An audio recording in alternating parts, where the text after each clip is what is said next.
Hello, my name is Bronson Yager, and today my skill builder speech is going to be on how to throw a wipeout slider. And what I mean by a wipeout slider is a type of pitch that pitchers throw in baseball.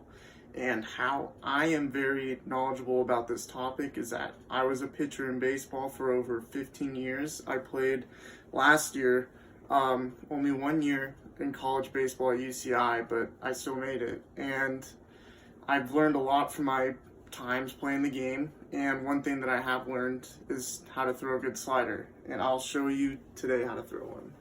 And I have two visual representations today in my speech. The first one is going to be a baseball, and the second one is going to be a TV showing a sequence of me pitching as another visual representation. But first off, let's start off with the baseball, and as to why it's important to throw a slider. So, how to throw a slider. First off, you gotta get the grip right.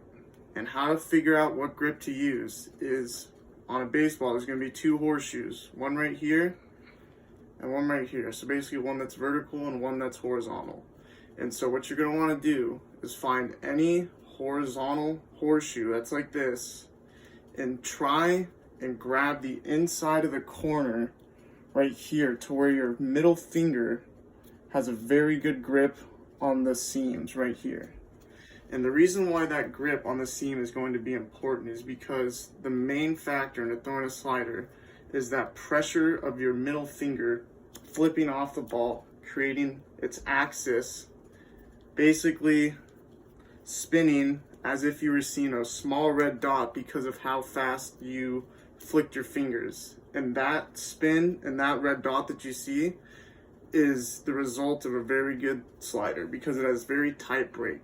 And the break, what's going to happen is, for me as a lefty, the ball is going to break left hand, so towards my glove hand side, so it's going to basically dive across.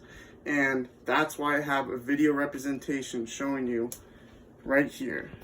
So in this visual representation, I will be showing you a sequence of pitches that I threw against a batter in a real game. And the main pitch that got this batter out was the slider. And so the last pitch that I throw in this sequence is going to be the most important pitch to follow. So I'll talk over it too. So that's a fastball up right there. So 0-1. Then I throw a slider away. See how it moved away from him? 0-2. And now I can waste a pitch. So I go up and in right there. And now you want that wipeout slider just to get rid of him. And the reason why I showed this slider out of all the other ones is because it shows a really good trail of that ball basically tying this guy up right here. See? He doesn't even know what to do because that ball looked like it was about to hit him. And that's why the slider is so deadly, is because the biggest fear in a baseball player is getting hit by that ball. And when it looks like it's about to hit you, that's a devastating pitch. That is why a wipeout slider is one of the most important pitches in baseball, because it's going to look like it's going to hit you, but it's going to end up as a strike. And that, to a batter, is probably the most fearful thing that you could see in baseball, is that ball coming right at your face. But when you get down that grip and you really pinch, where's that baseball? When you really pinch that seam down like that, you're going to get really good break, and that break is what you want. And so that's my goal right there, and hopefully you guys learn on how to throw a slider.